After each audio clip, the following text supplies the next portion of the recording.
prayer which is given on your book, in your booklet, page number 7. We'll chant only the first one. I will chant, you can repeat. Om Sadashivasamarambham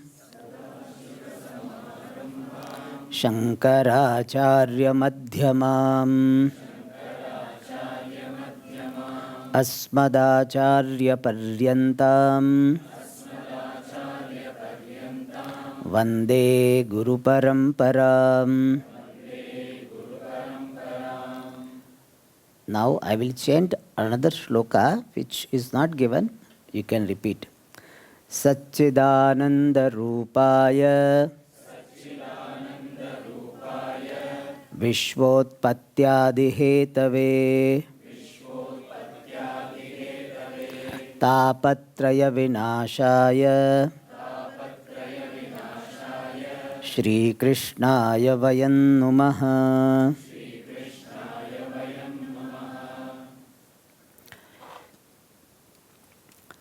So invoking the grace of Lord Dakshinamurti, Gnanaganapati, Narmadeshwara, Gnaneshwari, Kalyana Subramanya Swami, Pujya Swamiji, and of course the speaker of the text, Bhagavan Sri Krishna, we start our study of the text which is a part of a text.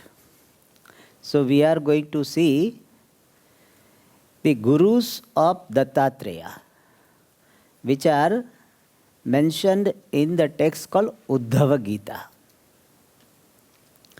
So before coming to the text, let us see certain background topics.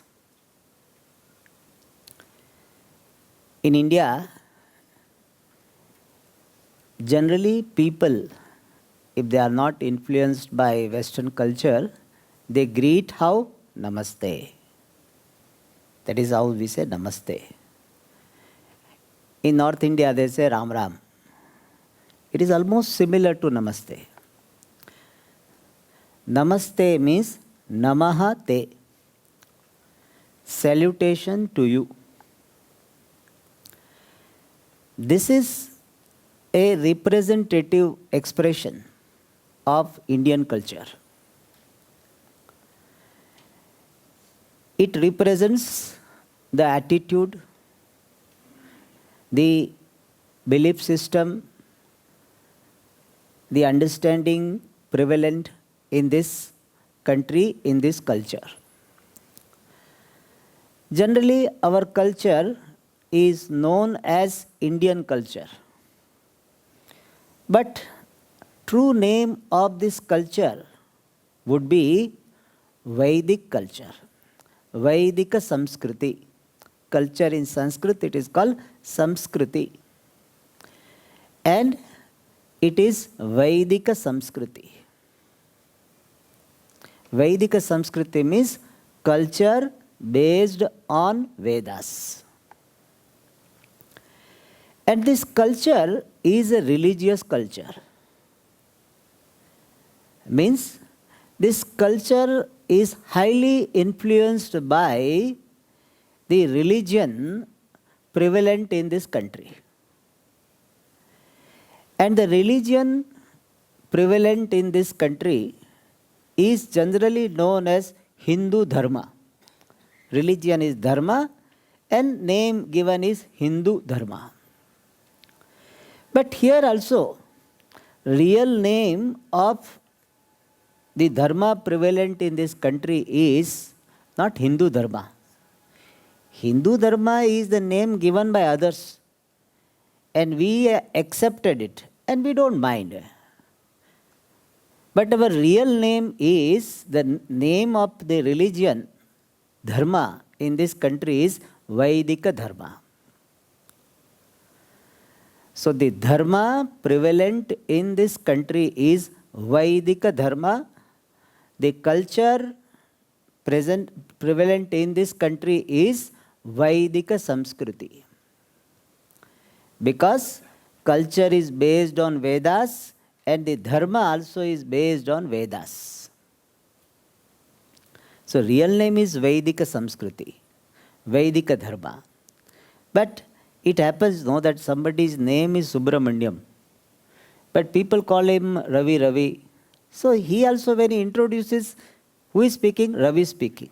Even though his name he knows, but since people know him as this Ravi, if he says Subramanyam, then he said you call Ravi. So they will say.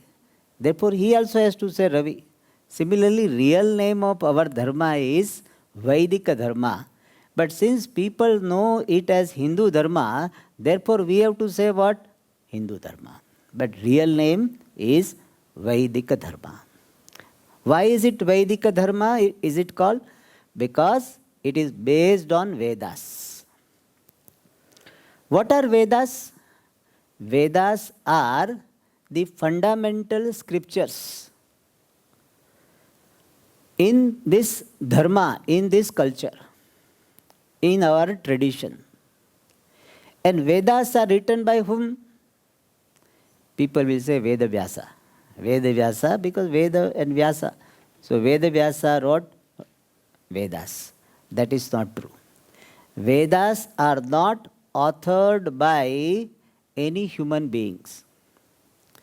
Vedas are the gifts of the Lord given to us, given to humanity through some people called rishis. And we don't have like one messenger. We have so many rishis. In some religion also a similar idea is that it is coming from God. But they have only one messenger. And whether God told him like this or not, we don't know. But we have so many rishis. The rishis are the people through whom we got the teaching of Vedas from the Lord.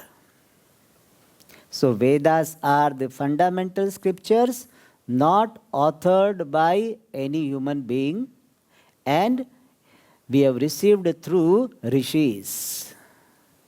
Therefore one Swamiji is, what is rishi? Risivati iti rishihi. One who receives the Veda mantra is rishi. And these Vedas are called Moola Shastra. They are the fundamental scriptures. And we have some secondary scriptures which are based on Vedas but written by human beings. And they are called Smriti Granthaha. So we have 4 Vedas, Rig Veda, Yajur Veda, Sama Veda, Atharva Veda. And we have got Smriti Granthas. And generally they talk about 18 the Smriti Granthas. And not only 18, there are many, but 18 are very popular. In fact, Bhagavad Gita also is considered Smriti Granthas. And we have got 6 Vedangas. I am just giving how vast are our scriptures. There are 6 Vedangas. What are Vedangas? The auxiliary discipline of knowledge meant for understanding Vedas well, understanding the content of Vedas well. That is called Vedanga. And there are 6 in numbers. Shiksha. Shiksha means phonetics, how to chant mantras. So discipline of knowledge dealing with the chanting of Veda mantras, that is called Shiksha. One Shiksha is very popular, Paniniya Shiksha. The discipline of knowledge related to the chanting, pronunciation. Then Kalpa. Kalpa means, the English they translate liturgy. So the discipline of knowledge dealing with the rituals prescribed in the Vedas. And third, Shiksha Kalpa Vyakaranam, grammar. Paniniya Vyakaranam. Popular one is Paniniya, but there are so many Vyakaranam. Aindra, Chandra, etc.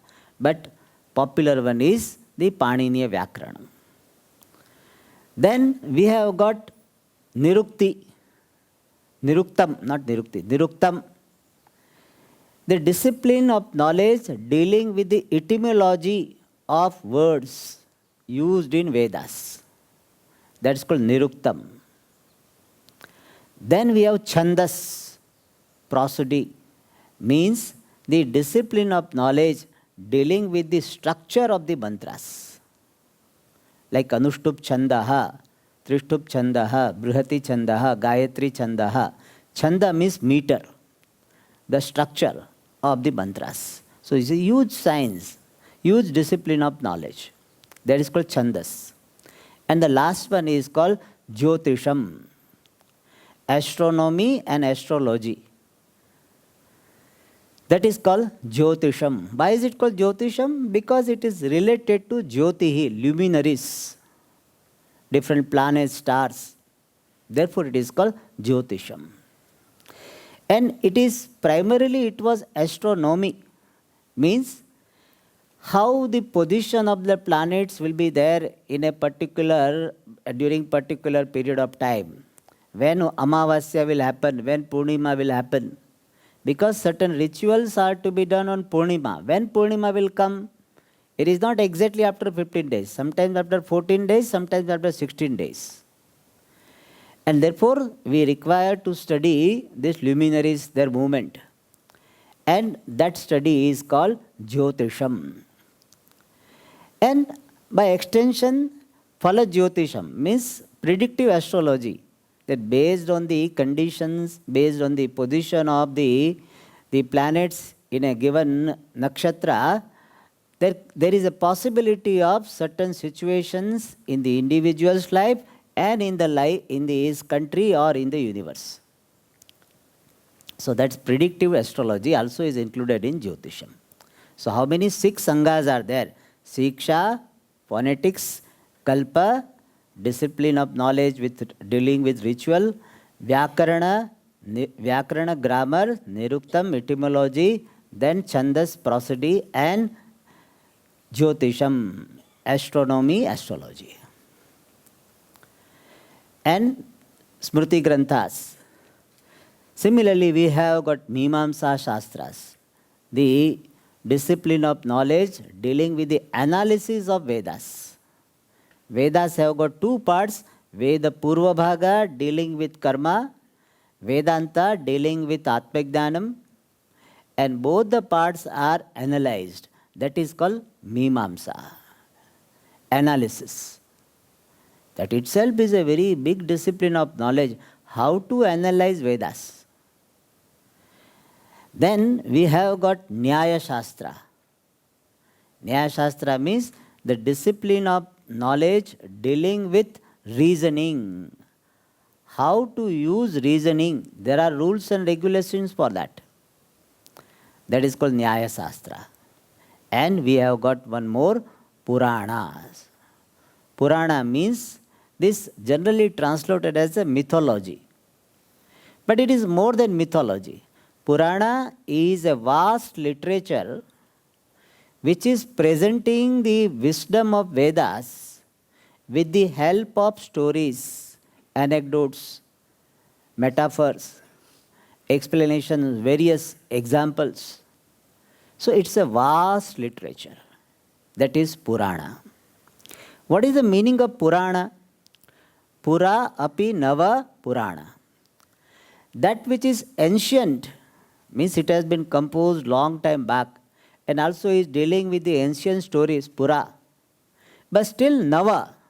Nava means new, fresh, relevant. Even though it is very old, but still it is fresh in terms of relevance. That is called Purana. And this Purana is a very, very vast literature. 18 Puranas are there. And the biggest Purana is Skanda Purana. 81,000 verses are there. 81,000. I don't know how many of us will read 81,000. Skanda Purana is 81,000 verses. Biggest Purana. And the smallest Purana, according to one version, is Markandeya Purana, which has got about 8 thousand according to one version, or 9,000 verses. So imagine, minimum is 9,000, maximum is 81,000. And like that, 18 Puranas are there.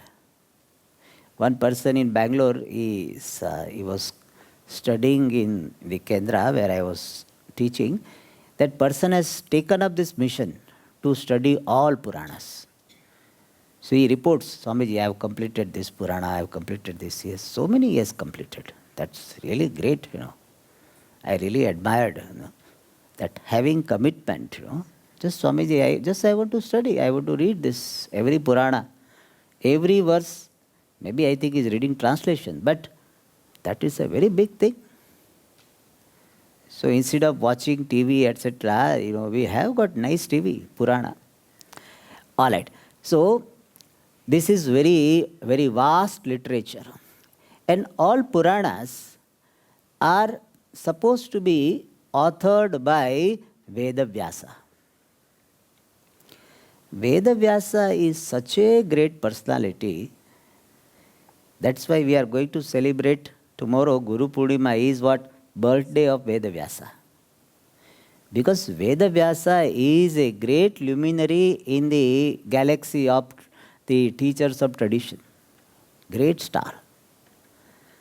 So he has compiled the Vedas, therefore it is called Vedavyasa. Compile and divided into branches, therefore it is called Vedavyasa. He has written Brahma Sutra, he has written Puranas. I am going to talk about it tomorrow. So let me not talk too much, because what will I tell tomorrow? So anyway, people don't remember, so I can tell, no problem. The forgetfulness of the listeners becomes the strength of the speaker. So that's all. Anyway, so Vedavyasa has written 18 Puranas. Some people say one Purana, Vishnu Purana, is attributed to his father, Parashara. Otherwise, all Puranas, even Vishnu Purana also, according to some, is Vedavyasa, but some people believe that. In our tradition, we don't have so much, emphasis who has written. Not so much, It is written by some traditional teacher. That is good enough. Anyway, so 18 Puranas, they are attributed to Vedavyasa. And among all Puranas, there are so many: Brahma Purana, the Shiva Purana, the Brahma Vaivarta Purana, Padma Purana. There are so many Puranas. Skanda Purana. But among all the Puranas, the most popular Purana is Bhagavata Purana. Most popular. It has got 18,000 verses. And it is called Bhagavata Purana because Bhagavataha idam Bhagavatam. That which is related to Bhagavan, Vishnu especially, is called Bhagavata Purana. The Purana related to Bhagavan Vishnu is Bhagavata Purana. And in this Purana, so many topics are discussed. The main topic is the incarnations of Lord Vishnu. And also the stories of the devotees. Different these family lines, Vamsha. And the stories of the Lord, the exploits they call in English, Leela, Bhagavad Leela, better word is Leela. So beautiful description of Lord, the incarnations of Ishvara. Matsya Kurbo Varahascha, Narsimho Vamanasthatha, Ramo Ramascha Ramascha, Krishna Kalki Tathadasha. These all 10 avatars are described. Even the avatara which is going to come is described. Kalki Avatara. Kalki movie has come, but Avatara has not come, okay? Kalki movie has become very... So, but Kalki Avatara has not yet come. Many people claim that Kalki, this one person in Chennai claimed that is a Kalki. Traditionally, it is not accepted. You will not see Kalki in your lifetime. Movie you can see, but Kalki Avatara you will not see. It will come after thousands of years. So, 43 lakhs 20,000 years is the Kalki period. Sorry, 4 lakh 32,000 years, that period, after that it will come. And now only 5,000, in Panchanga you read, 5,126 years only have gone. So many years to go. So you don't expect Kalki to be born, unless somebody claims, Kalki Avatara is going to come. And that Avatar Leela are given. And what is the purpose of such description? When we read, listen to the stories of the Lord, His glories, His compassion, the stories of the devotees, then it will invoke devotion in us. Hopefully, if it is listened properly, it will invoke. That is why Shravanam is considered to be one type of bhakti. Shravanam, Kirtanam, Vishnoho, Smaranam, Pada Sevanam. Shravanam is one type of bhakti. Is a devotional activity. And those who enjoy, they can listen morning, afternoon, evening, today, tomorrow, this month, next month. About Bhagavatam it is said that if somebody tells that, oh, I have already listened to Bhagavata, I don't like to listen to again. He said, if you say this, you have not listened to it first time itself. If you are not ready to listen to it second time, then you have not listened to it correctly first time. If you have listened to it well first time, you would love to listen to it second time. Like, that some dish you like it, then like it, what is the sign? Your host is asking, how is it? It's very good. Take second,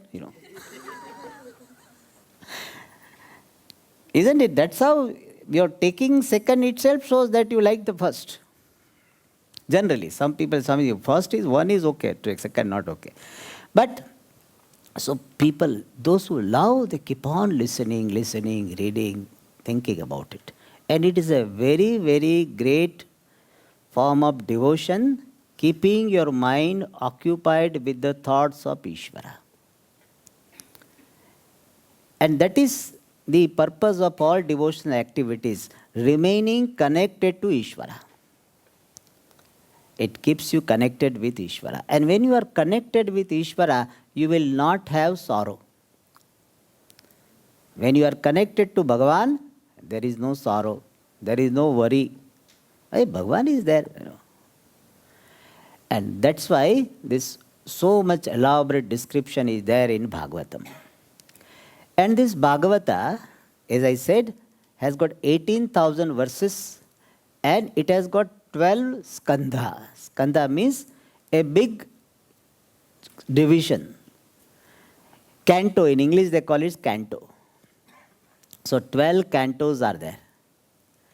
And 10th canto is very popular because it describes Sri Krishna Leela.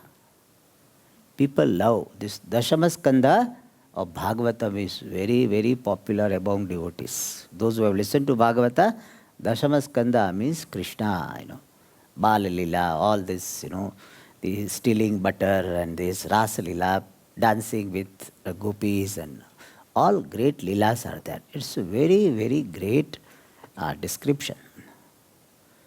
All aspects of life are fully manifested by Lord Krishna. That is why Sri Krishna is called Purna Avatara.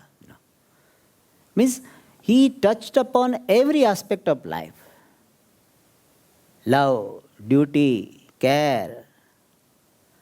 And finally, Vairagyam. Even that also comes. Krishna got Vairagyam. Really he is an embodiment of Vairagyam. But to show that this also is aspect of life. So all aspects of life were very well manifested by Krishna. And the 11th canto, Ekadasha Skanda, is also called Mukti Skanda. Is a skanda, is a division which is dealing with freedom. And that Ekadasha Skanda is Upadesha Pradhana.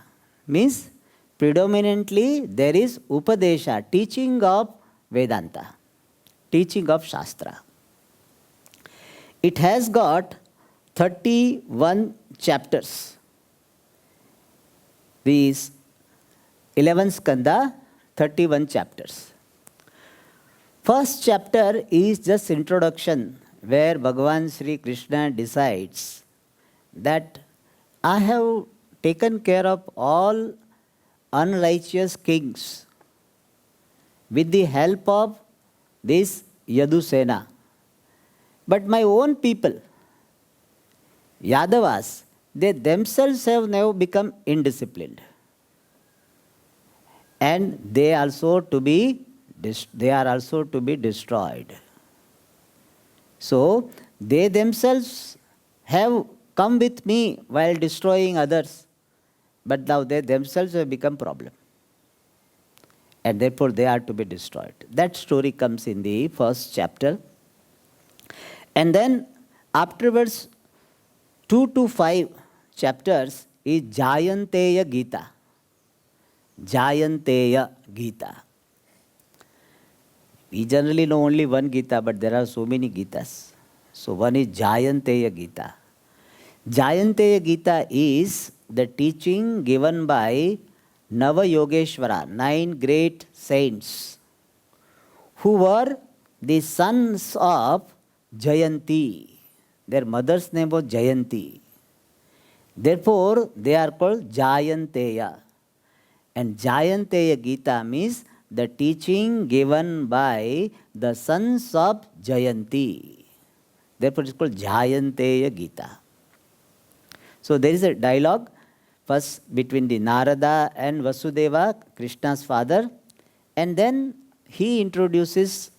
Narada introduces the dialogue between the Yogeshwara and some other person, I don't remember the name. And thus, the dialogue between Nava Yogeshwara and I think Vasudeva himself is called Jayanteya Gita.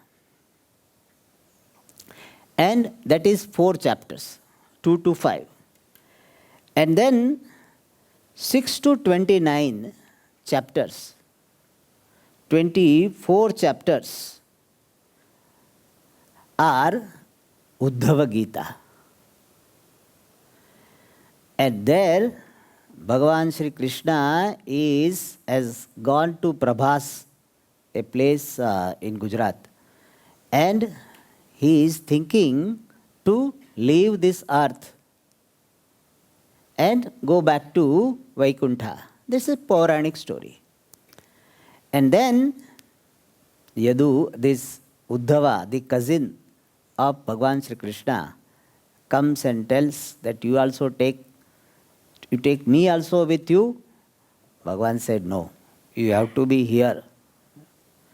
And then Uddhava requests for the teaching, and Bhagavan Sri Krishna gives the teaching to Uddhava. That teaching is called Uddhava Gita. So Uddhava Gita is a dialogue between Uddhava and Krishna. Bhagavad Gita is a dialogue between Arjuna and Krishna. So teacher is the same, only student changed. Course 1, course 2, like that. Students change, the teacher remains the same. So here the teacher is Shri Krishna and the student is Uddhava. And Uddhava Gita has got about 1079 verses, very huge, 24 chapters. And in that Uddhava Gita, there are 3 Gitas, sub-Gitas you can call. One is Avadhuta Gita, then Hamsa Gita, and Bhikshu Gita. And this Avadhuta Gita is a dialogue presented by Lord Krishna, and this dialogue took place between a great king called Yadu, who was forefather of Krishna, and Avadhuta, who is also known as Dattatreya. So, Avadhuta Gita is a dialogue between Dattatreya and Yaduraja. And this dialogue comes in these 7 chapters, 7, 8, 9, 3 chapters it is there. 7th chapter it starts from, I think, about 24 sloka or so. So 7, 8 and 9, 3 chapters of Uddhava Gita makes this Avadhuta Gita. So Avadhuta Gita is a part of Uddhava Gita. So I am just giving you the address. First of all, in Google Map, no, you have to put where your location is there. So I am putting you on Google Map, on the, not Google Map, Bhagavata map, where we are going to, what we are going to study. So among all scriptures, one scripture is Purana. Among all Puranas, one Purana is Bhagavata Purana. In all Purana, entire Bhagavata Purana, the 11th Skanda. In 11th Skanda, there is Uddhava Gita. In Uddhava Gita, there is Avadhuta Gita. And in Avadhuta Gita, 3 chapters are there and 128 verses are there. I have taught this 128 verses I did not. I selected 50 verses last time when I did in 2019. But this time, out of 128 verses, we have selected 18 verses. So 1 by 6. So so we have selected 18 verses. So now you know our address. So we are studying the selected verses of Avadhuta Gita, which is a part of Uddhava Gita, which is a part of Bhagavata, which is one of the Puranas, which is one form of scriptures. This is your address. This is where we are now. All right. And this Avadhuta Gita, it starts with the description given by Lord Krishna. In fact, this description is given because Bhagavan Sri Krishna gave the Upadesha, the teaching in brief. That is our style, our tradition style is, when anybody asks question, you give the answer briefly. My favorite example is somebody asks you, how are you? So what should be your answer? Fine. Don't say, since morning my stomach is not, constipation is there, 3 times gaya, but फिर भी clear नहीं हुआ. So that, you should not talk about all this. When how are you is the question, don't complain your indigestion, constipation. Yeah. So you should say fine. Then if person asks further, how is your constipation? Then you can give your story. So if they ask, but otherwise, we should be very brief first. Because other person really not interested in knowing your story. He is just following the etiquette. How are you? That's all. That's fine. If you tell very detailed story without his asking in detail, if he simply asks, how are you? And you start that, see, when I was 30 years, I was like this. I used to eat raw brinjals. Now I... So, kacha baigan kha jata tha. So, you start with that. And you don't stop for half an hour. Then you know what will happen? Next time that person will not ask you, He will tell you whatever work for he has come. He has come to ask you what is time. So, and therefore, this is our tradition, beautiful tradition, that when any question is asked, answer briefly. And if that person is interested, then you elaborate. This is there in every Shastra. In every Purana, Mahabharata also we see this. Question is asked, answer is given in 5 verses. Then that person say, Vistarane Veditum Ichhami. I want to know it very elaborately. Acha? Then he will be in 500 verses. So we have that strength of elaborating, and we have got the clarity to present in concise manner. This brevity comes out of clarity. You can present things in a very brief manner because you are very clear about the subject matter. So Krishna did that. Very briefly he gave the Upadesha. Then Uddhava said, you gave the Upadesha, but it is very difficult and all. Then Krishna is elaborating. And in the beginning he is telling that I will tell you one story which will help you to understand so many points. And with that background, he starts telling the story in the form of Avadhuta Gita. And this Avadhuta Gita, as I said, is a dialogue between Dattatreya and Yadu. Avadhuta, let us understand what is the meaning. Avadhuta literally means discarded. A person who is discarded by the society, or the person who does not follow the social norms of dressing, keeping body clean, etc., that person, that type of person who has outgrown all the social norms, religious norms, he was gone beyond all that, that person is called Avadhuta. Somewhat in English we can translate as hobo. Have you heard the word hobo? Hobo means a person who doesn't have any house, he just travels and wherever he gets money, he is not very clean, dress also is not clean, very torn. That's called hobo. So sometimes our sannyasis, they translate as hobo. So Pujya Swamiji says that when they write HH, what this means? Holy hobo. Alright, that apart. So Avadhuta means one who is abiding in the wisdom so much that he doesn't need to follow any varna dharma, the dharma of the class, Brahmana, Kshatriya, Vaishya. He doesn't have to follow brahmachari, vanaprastha, grihastha, sannyasi also. He has gone beyond even sannyasa ashrama norms. So that person is called Avadhuta. Yaha vidya vilangyashraman varnan atmanyeva sthitah puman ati varnashrami yogi avadhutasya uchyate. Who is Avadhuta? Yogi, a wise person who is ati varnashrami. Acha. Who doesn't know where it is ringing? Okay, no problem. Okay. Ati varnashrami, one who is beyond all the norms of varna and ashrama.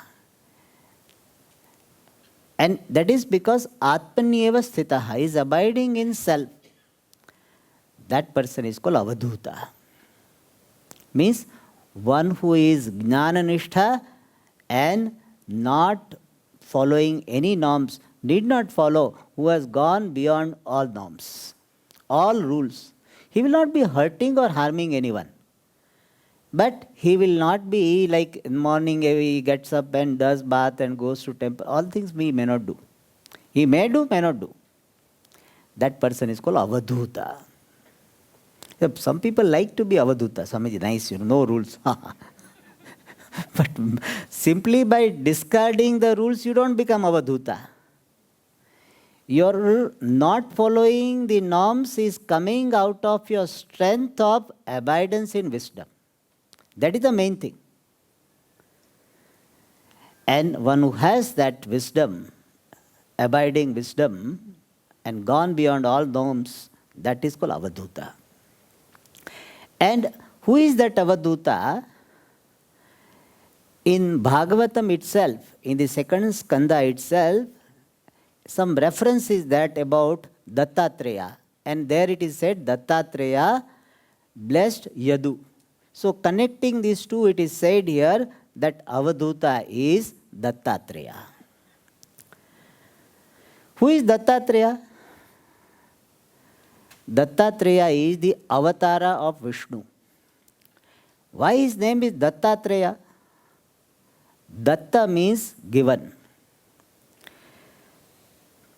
So, when one rishi called Atri Rishi, he asked for a son, then Bhagavan said, Aham Maya Dattaha. I am giving myself to you. So, I am given to you by me. So, Dattaha means given. Since Bhagavan was given by himself to Atri Rishi, therefore he got the name Dattaha. Dattaha aham maya. I am given to you by whom? Me only. I am giving myself. So the Lord who is given to Atri by the Lord himself is called Dattaha. And he is born as the son of Atri. Atrehe ayam Atreya. Like the Kunti son is called Kaunteya. Similarly, Atri's son is called Atreya. So Atreya means the son of Atri Rishi. So Datta, given, and Atreya, the son of Atri, is called Atreya. So one who is Datta and Atreya, the son of Atri, therefore is called Dattatreya. Because we keep hearing Dattatreya, but why Dattatreya? It is because of this. Dattatreya. And it's just, by the way, this Atri, to whom Bhagavan Vishnu was born as a son, he is called Atri because one who is not bound by three gunas. Na vidyate trayaha, three gunas, as binding factors for whom is called Atrihi. So Atri is a great rishi and his son is Atreya, and it is given by the Lord himself, therefore Dattatreya. So this Dattatreya, maybe this we will show in the evening, the picture, we can show that, I will send you the link. So Dattatreya is very popular. He will have three mouths because he represents Brahma, Vishnu, Mahesha. Alright. So that Dattatreya and one king called Yaduraja, they are having the dialogue that is going to be presented here. With this background, we'll enter into our text, which is consisting of only 18 verses. Because in 4 classes, and especially teacher like me who is fond of elaborating everything, 18 slokas also are more than enough. So we have selected 18 verses and we will study them. So with this background, we'll read the first one. I will read, you can repeat. Avadhutam dvijam kanchit charantamakuto bhayam charantamakuto bhayam kavim nirikshya tarunam yaduh papracha dharmavit. Please read.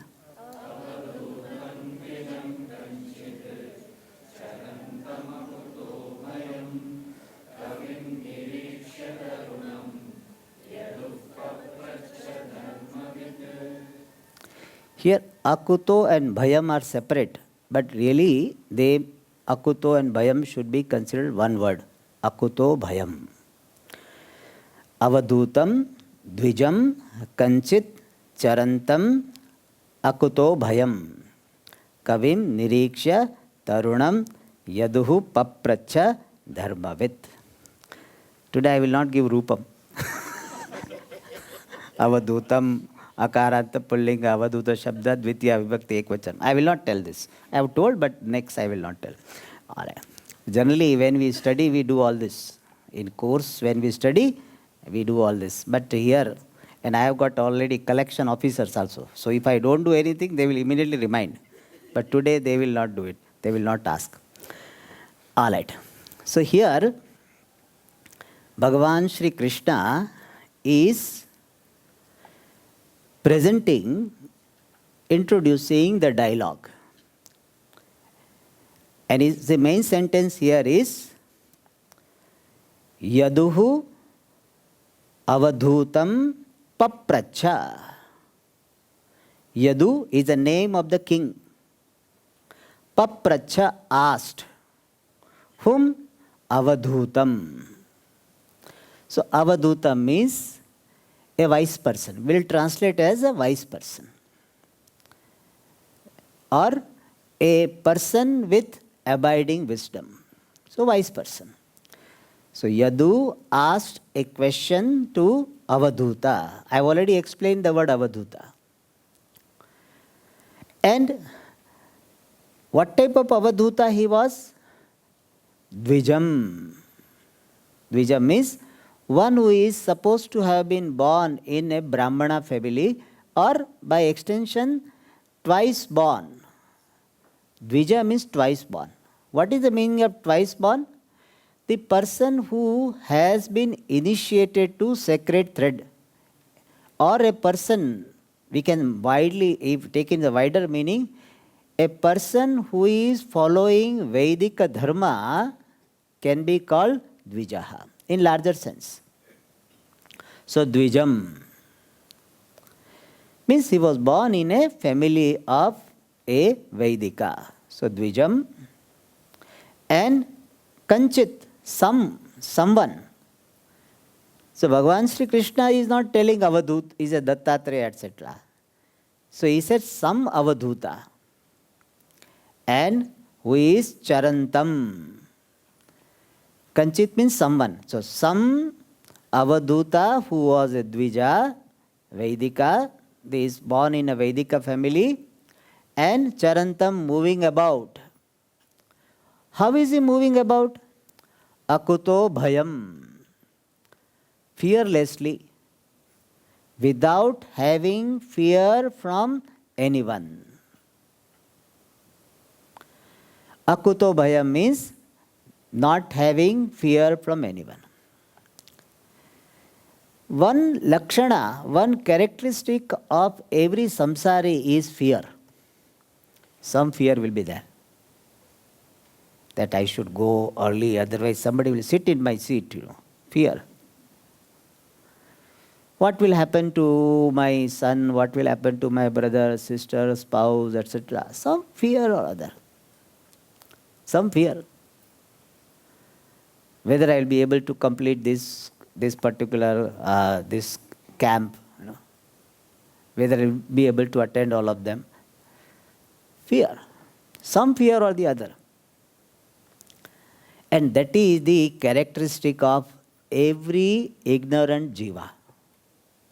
When ignorance is there, identification with the body will be there, mind will be there, and bhayam will be there.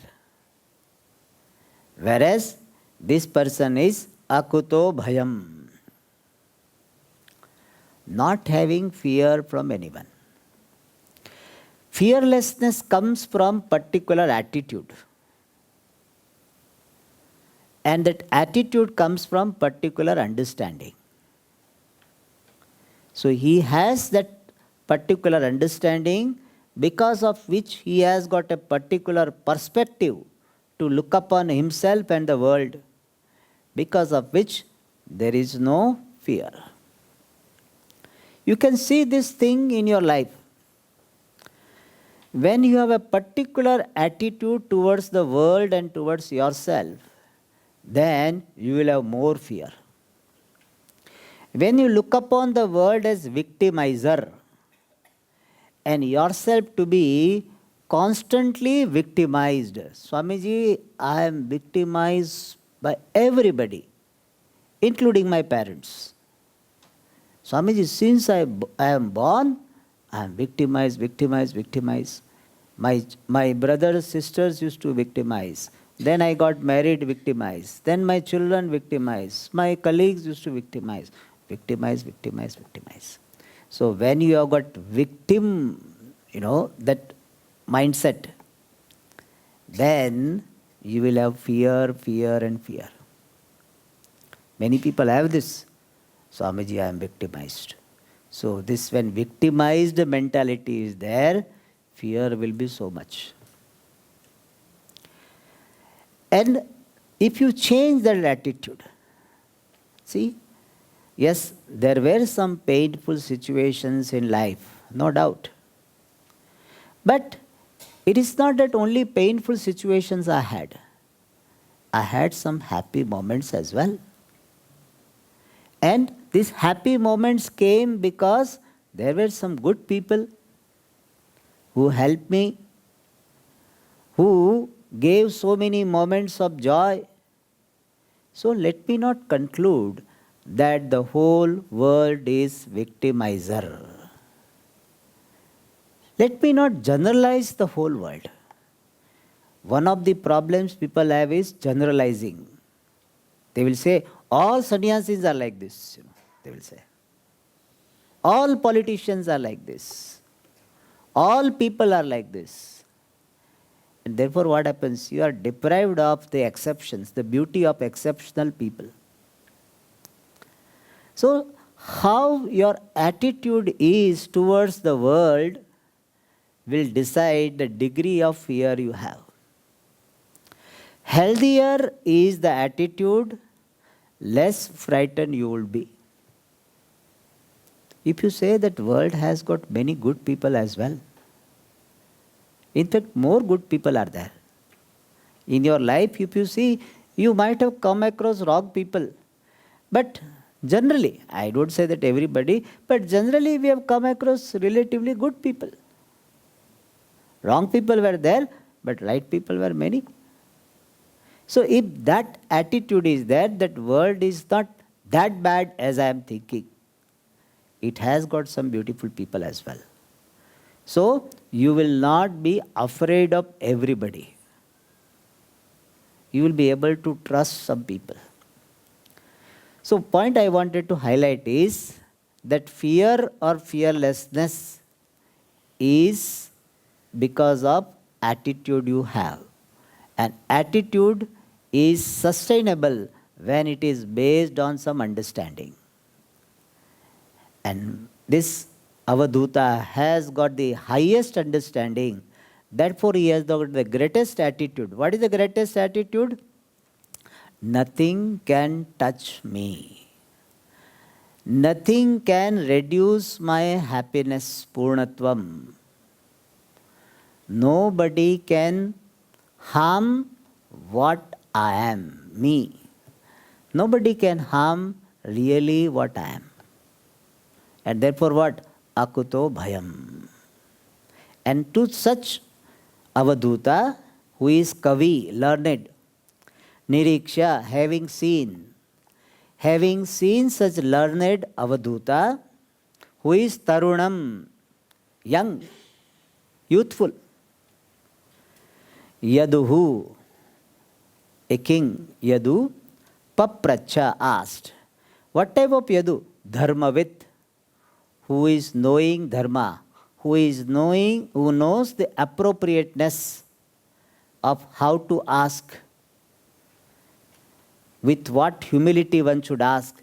So that Dharmavit Yaduhu Papracha asked. Asking is important because generally the teachers will not teach unless you ask them. Because they also follow a particular convention. What? Aprushtaha na bruyat. You should not talk about Vedanta unless you are asked. Some people, when they study Vedanta, then they gave little indigestion. So whomsoever they meet, they say, you know what is the cause of this world? There are two types of cause, Nimitta Karana, Upadana Karana. That person wants to catch the bus. And so that type of over-enthusiasm should not be there. If a person asks you and asks you with this in appropriate manner, then only you talk about Vedanta. Otherwise, you write notes. If you have got so many good ideas, write notes. But Swami, writing doesn't give satisfaction. Then you record your own talk and listen to it in your leisure time. That's also a good idea. Do it. But do it when nobody is around. But otherwise, people think what you are doing. So, don't talk about Vedanta teaching unless you are asked. So, following that, he follows, the Avadhuta follows that. Therefore, Yadu knows it, and therefore he asked the question to this Avadhuta. What he asked, we will see in the next class. Om Purnamadah Purnamidam Purnat Purnamudachyate Purnasya Purnamadaya Purnamivavashishyate. Om Shanti Shanti Shanti. Harihi Om Shri Gurubhyo Namaha. Harihi Om. So our next class is 11:30.